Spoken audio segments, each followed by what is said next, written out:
Hello, everyone. Good afternoon, good morning, wherever you are in the world. Welcome to Back Chat. Welcome to Yoga Berry, your Yoga for Scoliosis community. My apologies if you've been waiting. You know what happened. We were basically all ready to go live, and we already started chatting, and you know, everything was going really well. And then I realized we were not actually live and we're just chatting to ourselves. So my apologies for this, but at least we've got you all here now. So yes, we are a little bit late, but we are here now. And I know there's lots of you here, and I love that you're already in the chat and commenting in there. And Gavin is there, Shamala is there, Linda is there, Laura is here. Fantastic. Tatiana is saying good morning. So thank you so much for your patience and for sticking with us here today, because yes, it's going to be great. So for those of you who don't know me yet, my name is Christine Jareggi-Berry, and I'm a yoga teacher. I specialize in yoga for scoliosis. And I love this show. This is something I do every Wednesday afternoon. If you're watching this on the replay, maybe one day you can join us live here and ask all your questions. So sometimes it's just me talking about a topic. Sometimes I've got an interview guest. And today I do have an interview guest, and it's the lovely Deborah Wolk. And she is an amazing yoga teacher. She's a yoga therapist. She's been teaching for over 20 years, people with back problems, people with scoliosis. She's going to tell us all about her scoliosis journey. We're going to talk about the organ system as well. She's got a lot of knowledge to share with us. And she's based in New York City, for those of you who don't know. She's the co-founder of Yoga Union Center for Back Care and Scoliosis, founder of Samamkaya Yoga Back Care and Scoliosis Collective. So very, very impressive lady. So I will bring her on now. There she is. Hi, and welcome again, Deborah. Thank you. Nice to meet you again.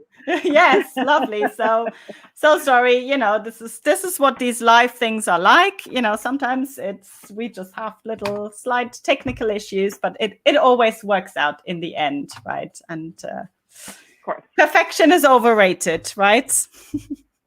Definitely. So lovely. So Liz is saying hello from West Yorkshire.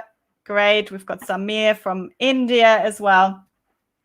Great. So Deborah, shall we let's go straight in, because we're kind of getting into your journey, and I don't want anyone to miss out on this, obviously. So let's start again. Okay. Would you mind telling us about your personal scoliosis journey, kind of when it was first diagnosed, or when it was first mentioned, when it was first realized, and then how you got into yoga from there? So probably unlike a lot of you, it was not diagnosed as a child, or I wasn't aware of it being diagnosed. I had a lot of balance and proprioceptive issues as a child. I had trouble turning left in any kind of sports or dance activities. And when I was about 8, I had severe neck pain and misalignments. My head got really stuck in one place. And I was in a surgical collar for about 3 weeks and out of school. So that was kind of my first signal that there was something going on in my spine, but it wasn't, no one paid a lot of attention to it in the adult world. And I definitely had a lot of kyphosis, and my mother did too. So again, not a lot of attention paid to it, because she just accepted that she had kyphosis. It wasn't considered a medical issue.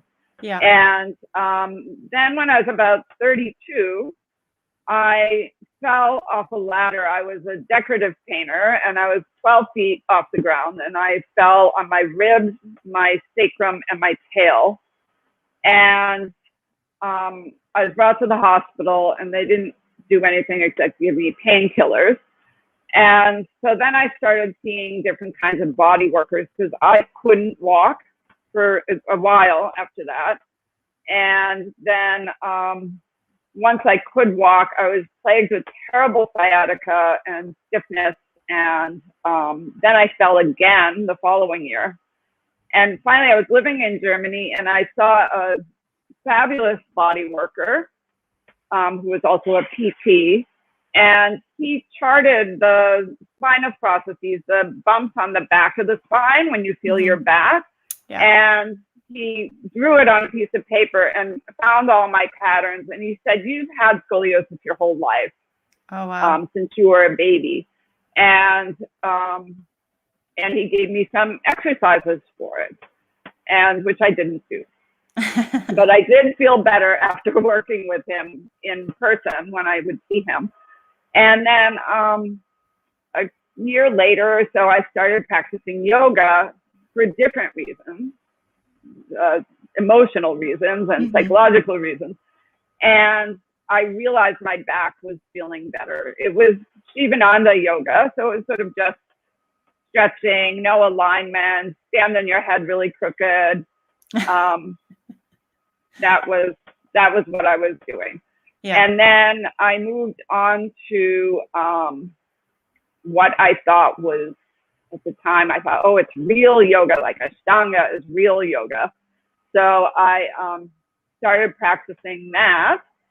And then after a couple of years, I realized I had a number of repetitive stress injuries. And for a short stint in between the Hatha yoga and the flow yoga of different types, I did a moment of Iyengar yoga. Right. And I said, I want that feeling back again. Whatever was going on then, that's what I want, to get that feeling in my body. And so then I found a teacher who started teaching me alignment. I didn't go to the Iyengar Institute. It was a sort of mixed style with Ashtanga and Iyengar and other things. And I started getting much stronger, and my joints started getting much more integrated. And it was at this time, probably around 2000, that I met Bobby Fultz. So Bobby Fultz is a wonderful yoga for scoliosis teacher with a very severe scoliosis who lives now in New Mexico. Okay. And she used to give regular workshops in New York. She was living in Pennsylvania. And I went to her workshop over and over and over again. Like whenever I could study with her, I would keep going. She did yoga for scoliosis workshops, and she worked with the eyes and external feedback. So lots of props, using the wall, using chairs, training your eyes to move in a straight line. So very nervous system oriented. And it was perfect for me because that was really my weakness, was the disorientation that I got from scoliosis. Yeah. And I already had like a teacher training certificate, and I just started taking this information and ran because there was nobody teaching this. And I thought, people need this. And so then a few years later, I did Elise's training, and then I couldn't keep people away. There were so many people coming to me. Once I was on Elise Browning Miller's website, and I was like, wow, there's a lot of people with scoliosis.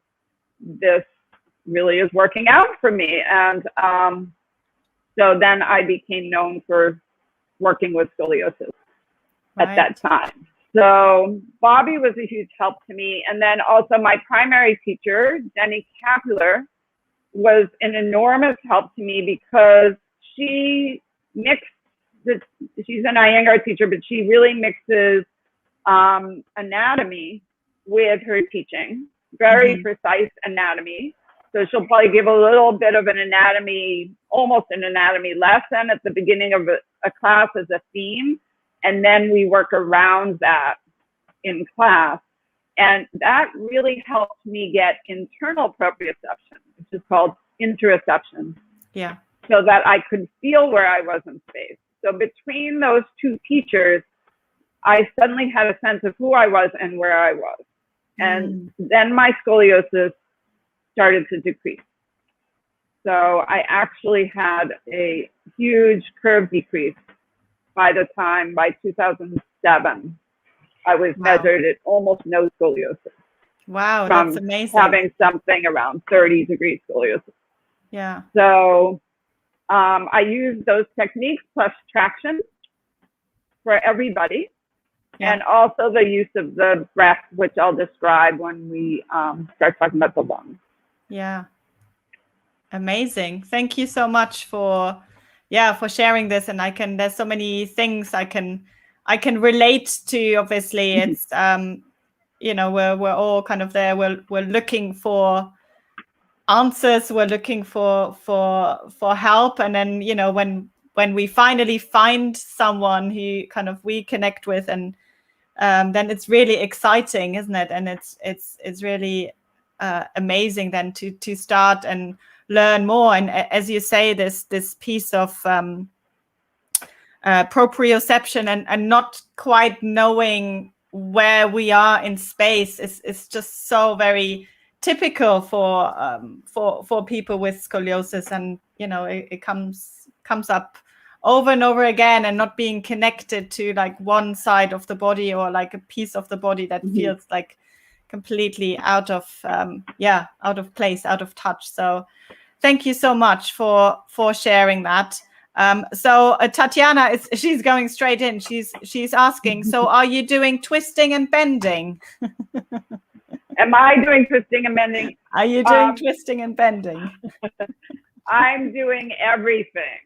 Right. So there's only one category of pose that I personally don't practice, and it's not really specifically because of my scoliosis. It's more an organic issue that I have, and that's the arm balances, the bird poses like Bakasana and Tikibasana, where your back is very round and your abdomen is very compressed.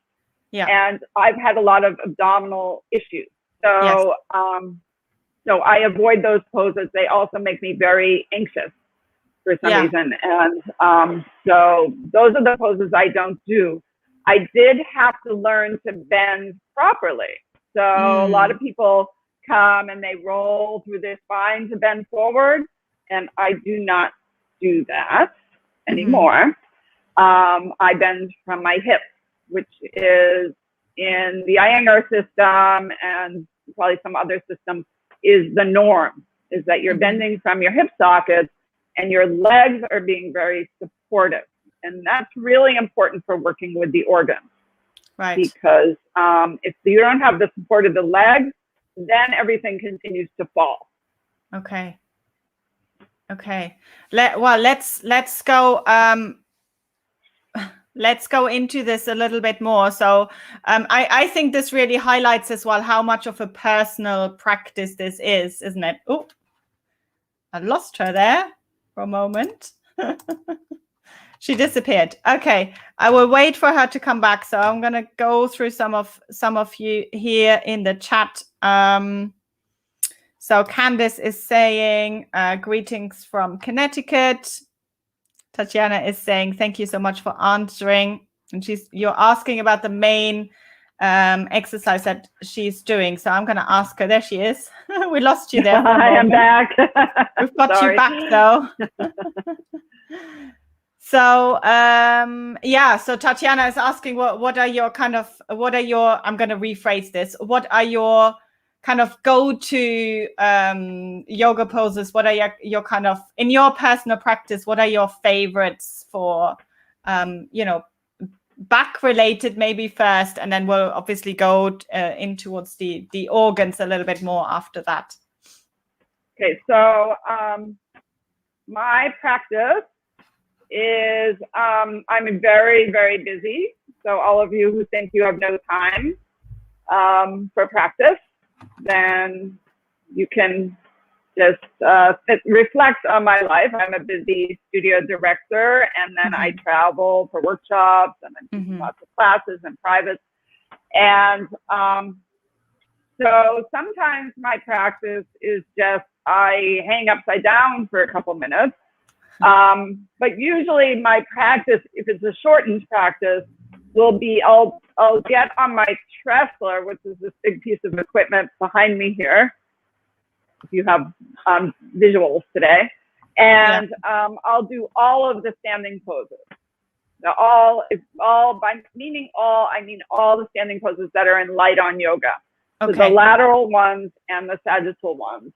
So those are, a lot of people call them like the warrior poses and triangle. I don't always know all the English names. And then Parsvottanasana, I don't know the English. So, you know, I'll go through all of those, including the twisting ones. The twisting ones are actually the most important for me. Okay. So I do all of those. And otherwise, I mean, I love all the poses. I'm pretty much in love with yoga. So I might have a day where I feel heavy, or I'm a little bit sad, and I'll do a strong back bending practice. Or I'll do a day where I'm nervous and I feel like I'm on 10 cups of coffee, and then I'll do twists and forward bends. So I feel where I am in my body in each day, and then use that as a barometer and sequence around it. And usually I don't plan out the sequence. The sequence comes to me as I practice. And sometimes it's a complete surprise what comes up. Yes. Yeah, absolutely. I can relate to that. Well, most of my practices just start by me lying on the floor, just lying and breathing. And sometimes I don't do anything else, right? But sometimes I do. So, and yeah. I have to say, every morning I do my pranayama practice. I wake up, I open my eyes. I don't even worry about being in a perfect position like I would be in a class, a pranayama class. I just stick a pillow behind my back and I do Viloma. If I fall asleep, I wake up and I start again. So I always get pranayama in, because otherwise my energy gets, like, I notice the difference. There's a difference in my energy. Yeah, absolutely. It makes the biggest difference, doesn't it? Huge. It reminds me of something that when I did my yoga teacher training, and what my yoga teacher always said. She said, you know, well, we used to kind of start the yoga practice with like 10 minutes of pranayama, and then the class would be like an hour and a half long. And she said, you know, when people say after the yoga class that they feel amazing, it's probably not even because of all the asanas, because of all the yoga poses that they've been doing. It's probably because of those 10 minutes of pranayama that we did in the beginning. So I always thought that was amazing. Good. Lovely. So I'm just checking if anyone's got any questions right now. Crispa is saying, hello, how exciting to be able to view this. Good. So lovely. You made it live, which is fantastic. Excellent. Yeah, I know Crispa. Hi, Crispa. Oh, do you? Okay. Little shout out from Deborah there.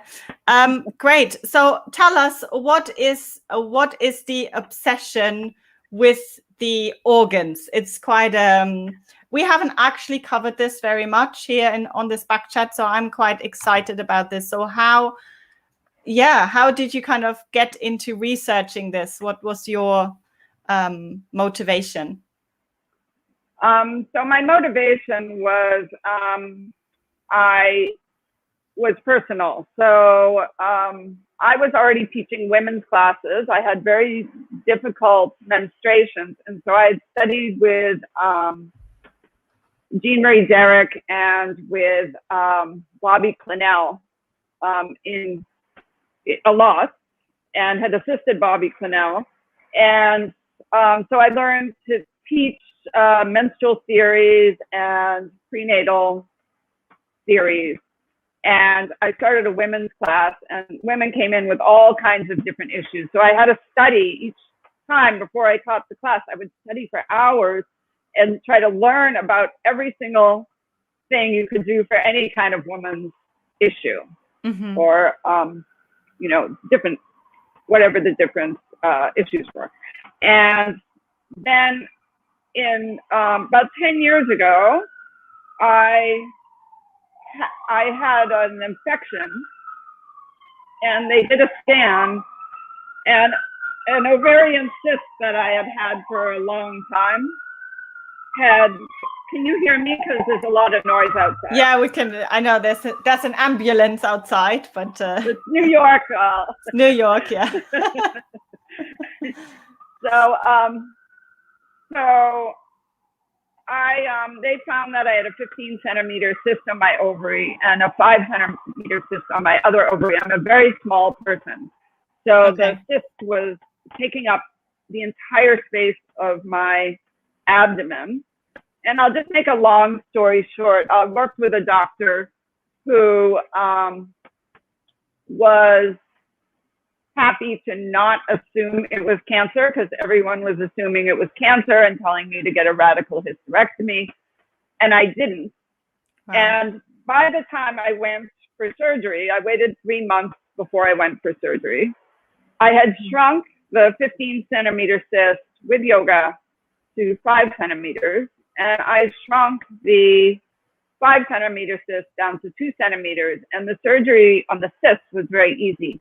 And they found that it was endometriosis, but the endometriosis had grown all over my intestines and colon, and they had to cut it all off.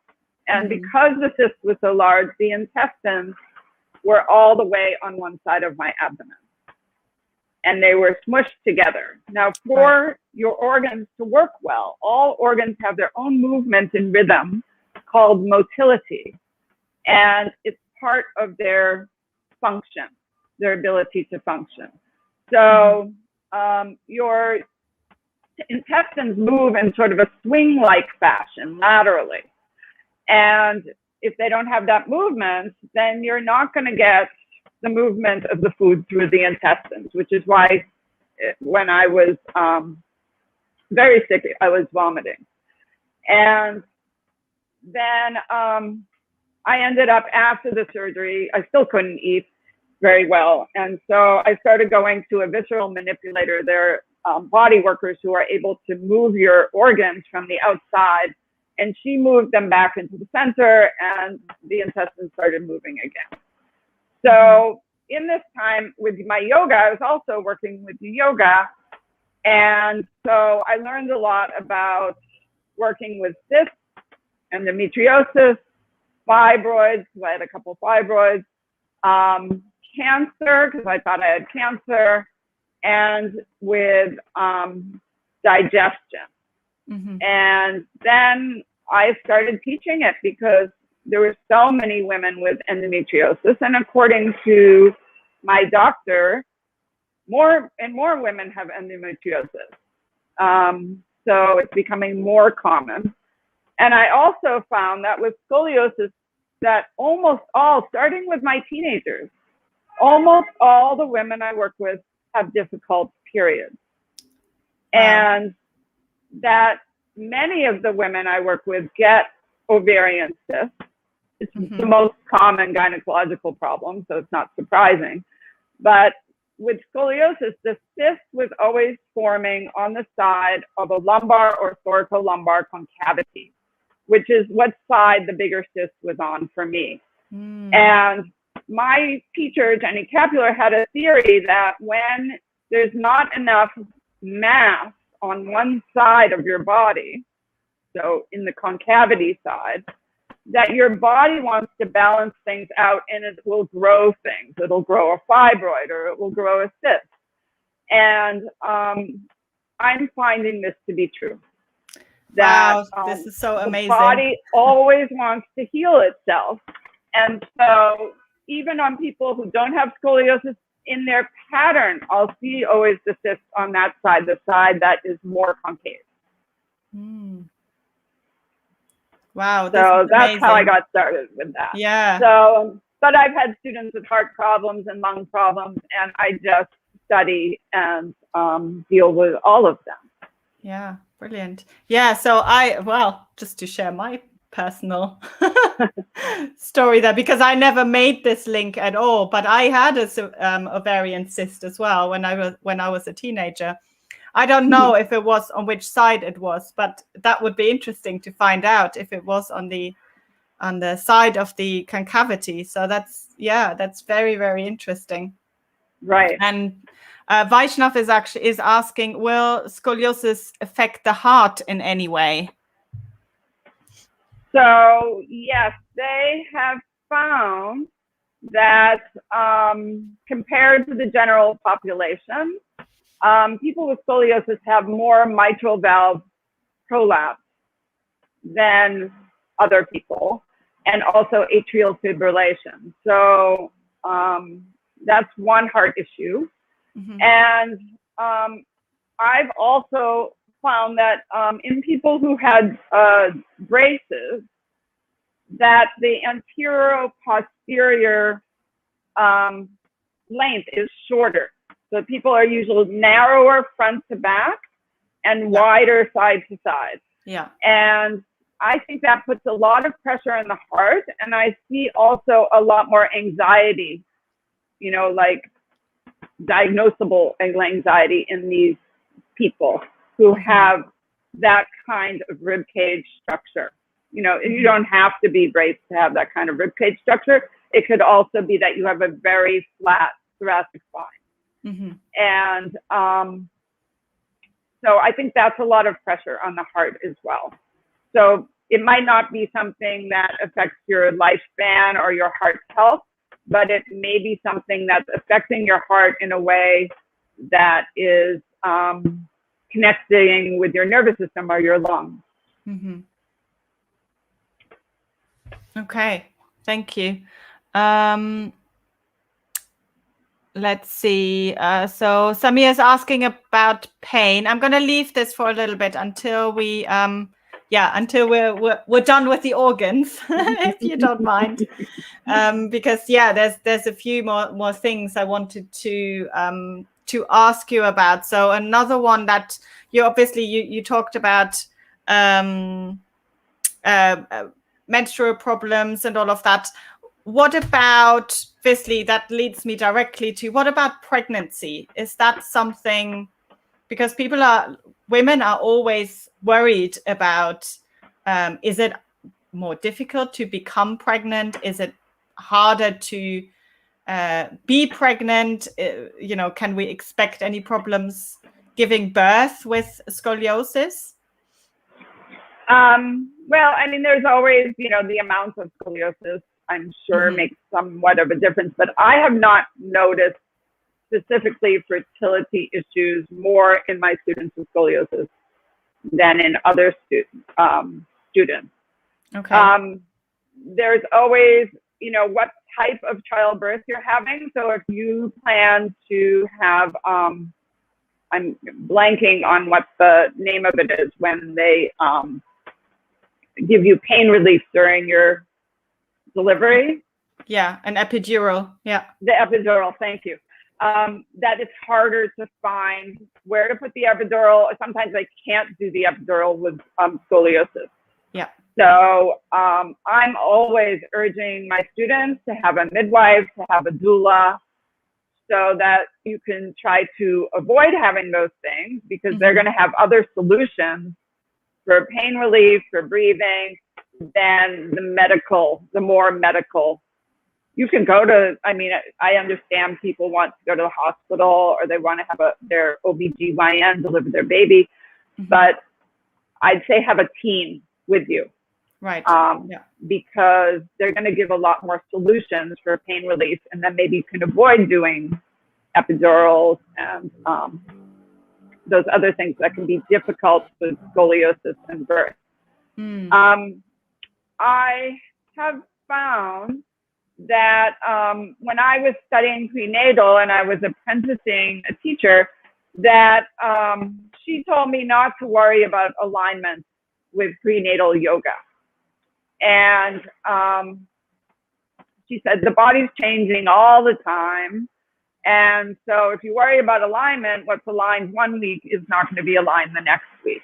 Yeah. And so I started taking that philosophy with students, and they were having more problems during pregnancy. Okay. And then I went back to giving them more support, having them come very regularly to class or to lessons for their pregnancy.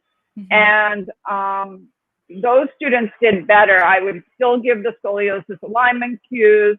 We would still put props so that the body stayed even while they were practicing.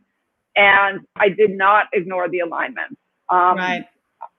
Because I had one student and her child had a birth defect. And me and my teacher were a little bit suspicious that it was because I was ignoring the alignment cues.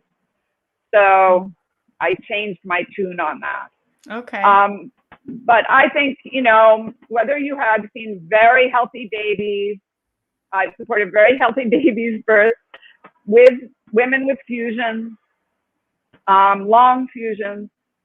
Our own teacher at our studio, Mimi Rossetti, had natural childbirth at home with her long fusion.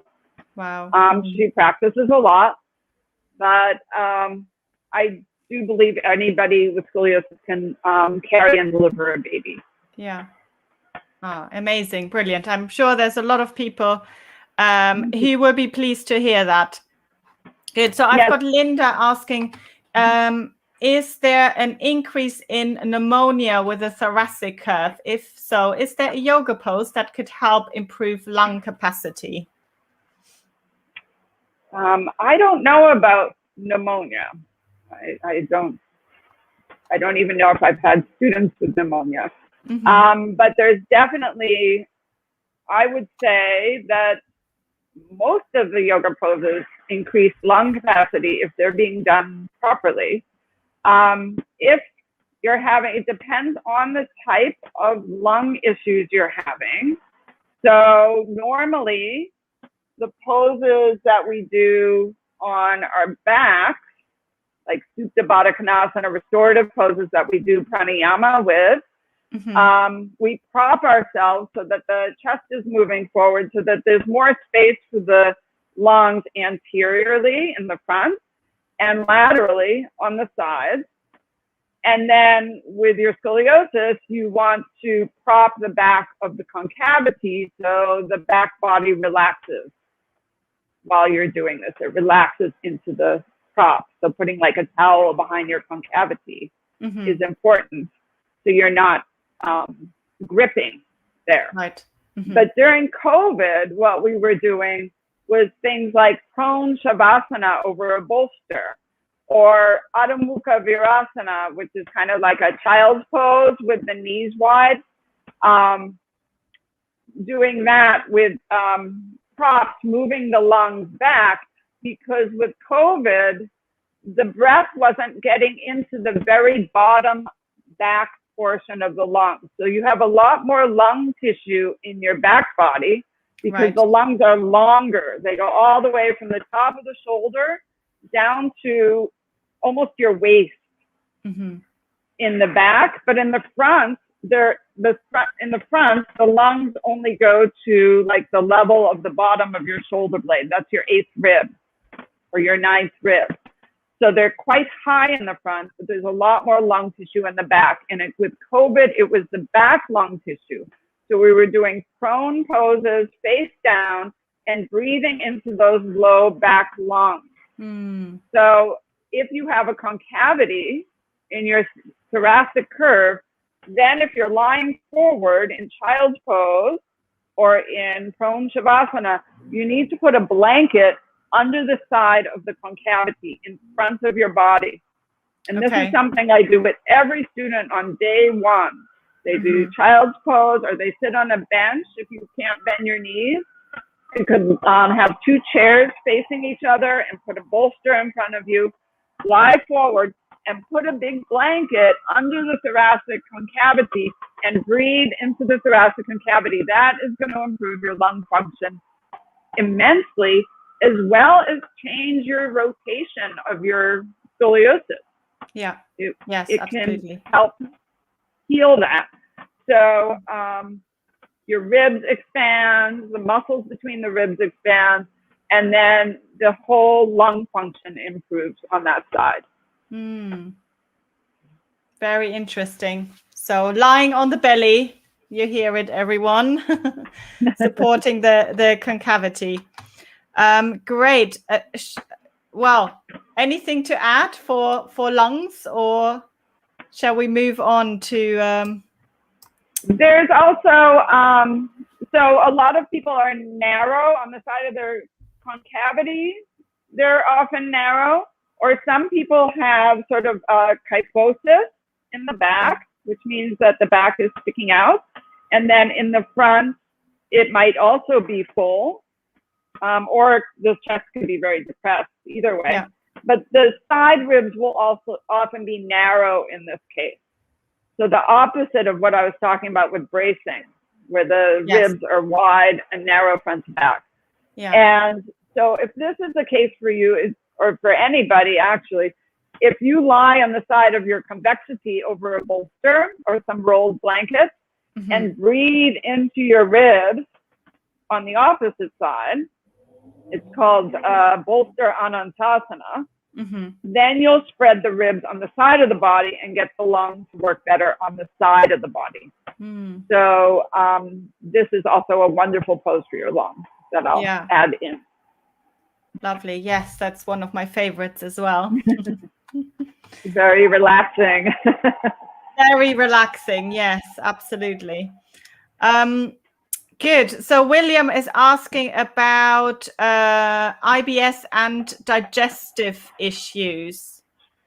Is that something where you see a correlation with scoliosis? I mean, you already talked about the what did you call it? The way the organs move? Motility. Motility, right? And so I would imagine that there is something could be being squashed. I mean, I'm just guessing here, but you tell us. Yeah, things are getting squashed for sure, and I do see more IBS and those types of issues. GERD is really common with scoliosis. Hiatal hernias, which will also create, I'm blanking again when it backs up. My partner has it, but yeah, it's those are all much more common with scoliosis. So what's happening is, like I talked about, that front back compression or one-sided compression. And then because the spine is curved, it's sinking downwards. So I remember my teacher, Bobby, telling me really early on that as you age, your problems start with your esophagus, with your digestion, and then they just keep moving down, down, down, down, down as you get older. Okay. So then you end up, like at menopause, you end up with these reproductive system issues, or your digestive issue starts moving into the bowel, or you know, it depends on each person, of course. So you could have a digestive system problem all the way through, but there is a lot of compression, and each part of the digestive tract is lined up along your spine. So the digestive tract is like a hole in a donut. It's actually exterior to the body, and then only certain things get through, like the nutrients move into the blood. And so you're like we're in New York, so I'll say it's a bagel. Your body's the bagel, and then from your mouth and through your esophagus and down through the diaphragm and into your stomach, and then your intestines, and then the colon, and then out through your rectum and anus. You're also going on a diagonal from front to back, but the level of digestion starts at the top of your spine and it's a support for the spine as well as supported by the spine. Mm-hmm. So things like your esophagus and trachea, they're firm. And so they're also helping you stay upright. So if the health of those structures is not good, it can also be part of your spinal collapse. So what I would say about digestion is the more that you can traction out the length of your spine so that you have a better support for your digestive tract, the more your digestion will improve.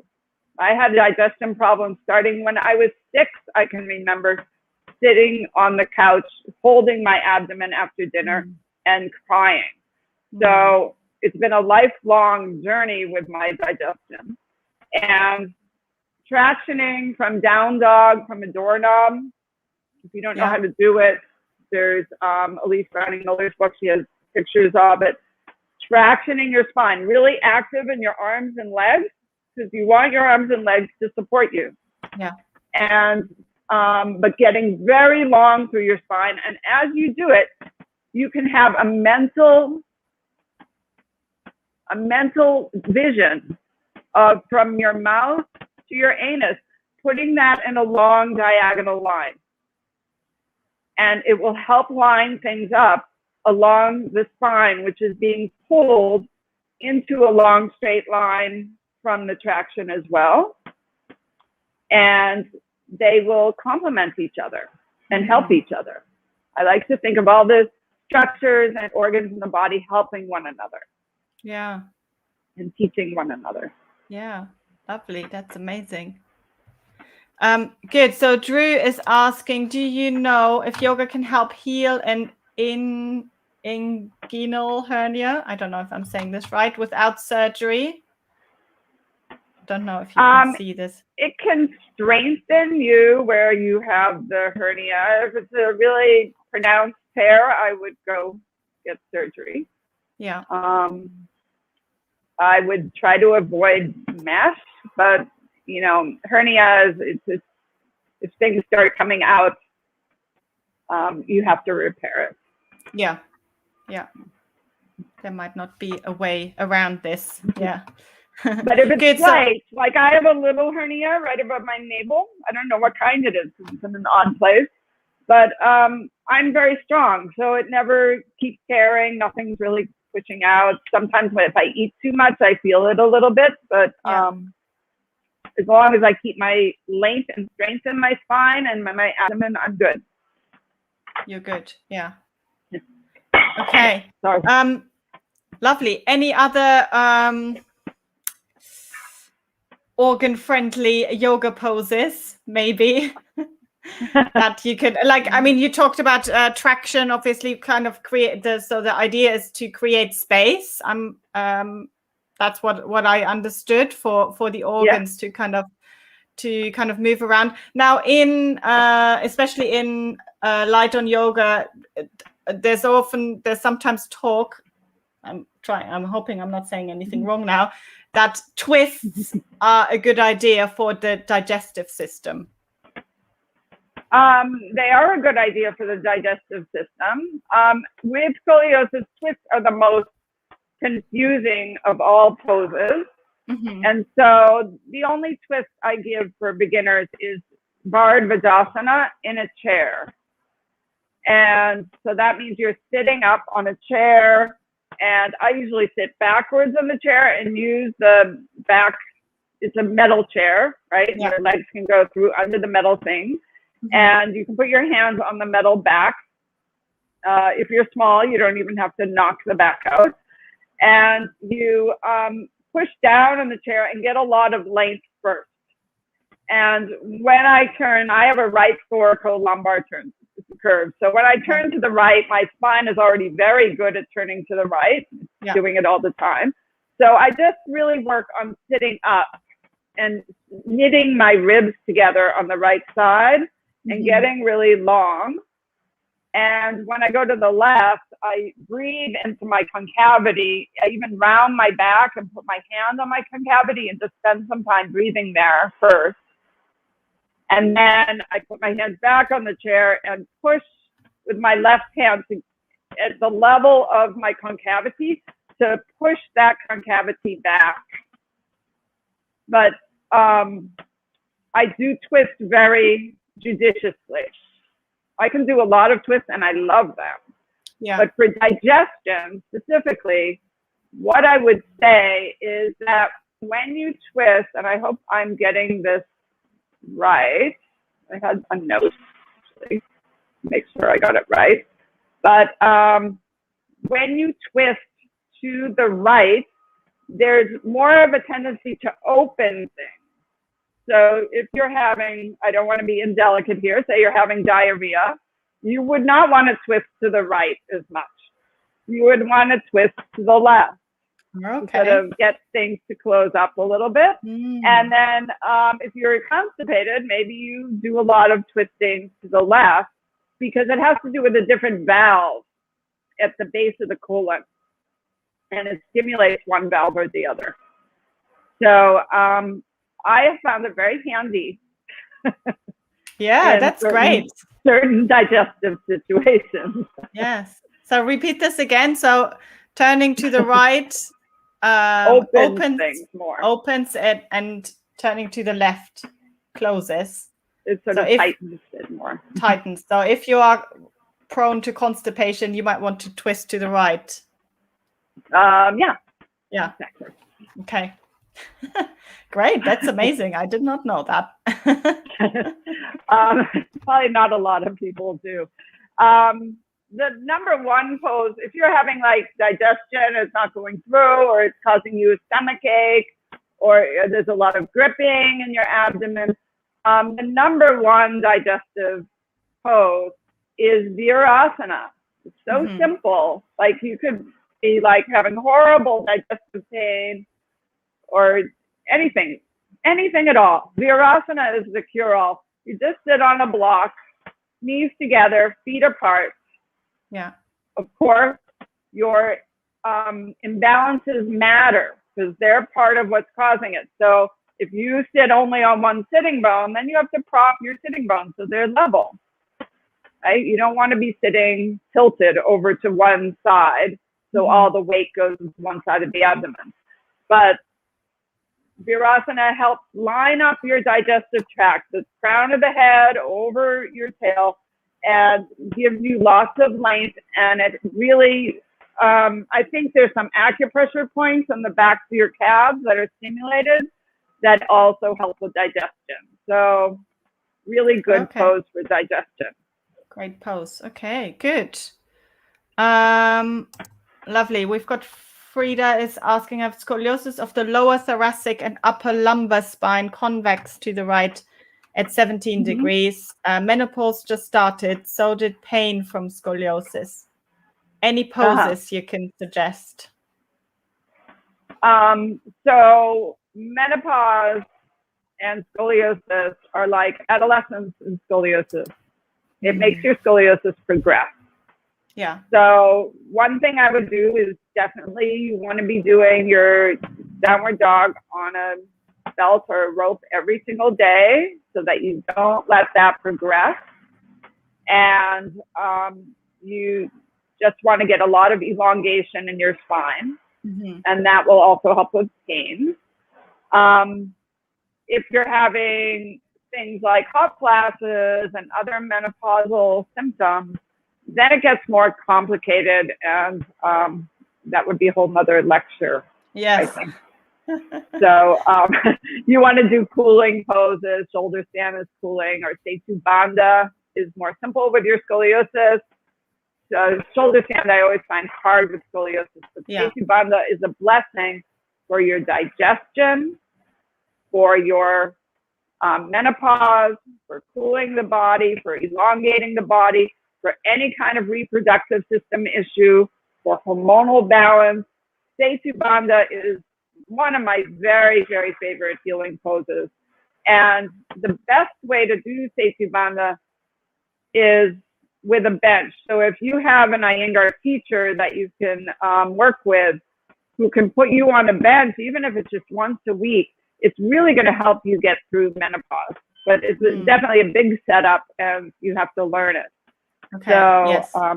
not And it's, something you're going to figure out at home. It's bridge pose, isn't it? It's supported bridge pose, I think. Yes. Yes. And the ones that are best for menopause and reproductive system issues, hormonal issues, is that kind of safety button, not just the one with the block under the pelvis or just lifting your hips up, but maybe using 2 folded blankets from your low shoulder blades through your pelvis, and then having your feet up on a lift. Yeah. So, so that you're arching your upper back over the blanket. Yes. I can show you a picture if you will allow me to share my screen. Okay, let me get to the picture. You can. Let's see. But I don't think I have a picture of the more home-based one. I have a bench safety bundle picture. But this is one of the things that I don't know if you know Judith Hansen-Lasseter. Anyway, she's my restorative yoga teacher. And she teaches it either with blankets or with 2 bolsters, like lined up long, so that you're lying on the 2 bolsters. So 1 bolster after the other. I'm in a minority here, but I'm a little wary of lying on bolsters with them going vertical along your spine, because I feel like with scoliosis, you roll into your concavity, and it's very hard to get yourself even right and left. So instead of bolsters, you could take 2 blankets, fold them the long way, and then 2 more blankets near the wall, and kind of fold them up the wall a little bit. And you get the same effect, but without that tilting. Okay. But you're on a flat surface. Yeah, yeah. That's great. Okay. People can email me, and I can email them pictures of my setup. Yeah, absolutely. Good, lovely. Anything else you would like to share, or anything else? For the people with the breathing issues, the other issue, I never had really a lung issue. Maybe my curve is too low, or I don't know. I should have a lung issue as a long-time smoker when I was young. But I did have a diaphragm, a movement of my diaphragm issue.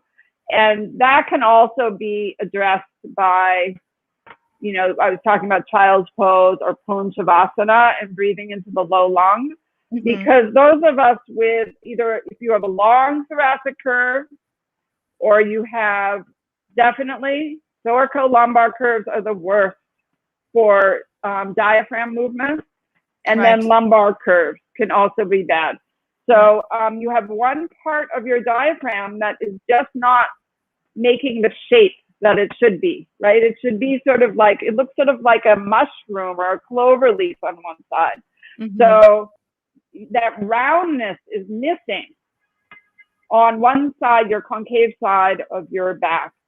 So if you can even have someone put their hand on your back, so they're making like a C shape with their thumb and index finger, and touch the diaphragm, which is at your very lowest rib, in the back of the body where your concavity is, until you can make a circle and fill that C shape of the fingers with the breath, or you can even do it to yourself, because your low ribs are available for you to touch, and breathe into there. That helps a lot with my breathing and access to my diaphragm. Yeah. And so that's why I like twist, because I'll breathe right into that spot from my twist, and it opens up my diaphragm a lot. Yeah, that's a good point. Yeah, absolutely. Good, lovely. So, Deborah, how can people get in touch with you? Where can they find you if they want to work with you? Do you offer any online sessions, or you've got a studio, I think, haven't you? Okay, so I have a private studio where I give private lessons, and I also give lessons on Zoom.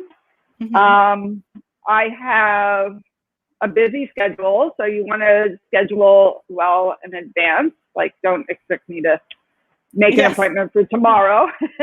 And I like working in both online and in person. I'm very good at both. I'm known for having an amazing eye because I think it's my art background. Okay. Really helps me look at the body. Yeah. And so I can see you on Zoom. Mm-hmm. I also have classes on Zoom and in person. The in-person classes right now are very small and a very limited schedule. But those classes are through my center. It's a workers' co-op, so it's not just mine, but it's the center I founded, C-IAYT. Mm-hmm. And I think on Christine's site, you'll be able to find the name spelled out. And so you can take classes online or in person with me there. The only class I'm teaching, weekly class I'm teaching online is for intermediate students. So you have to have a year of yoga for scoliosis. Okay. If you come to that class. But in person, it's all levels. And then I'm going to be teaching this weekend at California Yoga Center. And that's Elise Browning Miller Center. I won't be there. I'll be online. Fantastic. And that's Friday night, Saturday. I don't know if it's at night. It's Friday, Saturday, and Sunday. It depends on your time zone. For me, it'll be at night. And the Friday evening is anatomy of scoliosis, anatomy of the organs, and anatomy of the nervous system. On Saturday, I'll be teaching specifically in the nervous system why we have different feelings right and left and why we have proprioceptive difficulties, what to do about it, and how touch helps, whether it's your own touch, the touch of a wall, or the touch of a teacher. And then on Sunday, I'll be teaching organs. Specifically, it's very good for older people like me who are post-menopause, that things begin to really start to sink down. But, you know, if you have more scoliosis, it could start very early. And that sinking feeling, what poses you can do to lift yourself out of your lower organs and maintain a strong lower body so that you don't start to have that dropping feeling in your organs and collapse of the organ system. Yeah, brilliant. This is is that the level 2 weekend? It's all levels this weekend. I think you should have a little yoga before you come. I wonder if I signed up for this. I think I did. Because Elise. Okay, well, I hope so. So yes, I will not be there live because it's like 3 o'clock at night for me. But okay. But I will watch it afterwards, definitely. Super. I'd love to hear your feedback. Yeah, lovely. Well, thank you so much, Deborah. This was amazing. I did learn a lot today. Fantastic. And I really enjoyed being on your program. Thank you so much for inviting me. Thank you. And yes, I'm linking to everything, obviously, that you mentioned in the description, so everyone can connect with you as well if they want to. Yeah, so thank you so much. And yeah, I hope you stay in touch. Yes, please keep in touch. I'm so glad we connected. Lovely. And thank you, everyone who's here live. Yes, and absolutely. all of you recording in the future, watching the recording. Catching up afterwards. Thank you. Okay.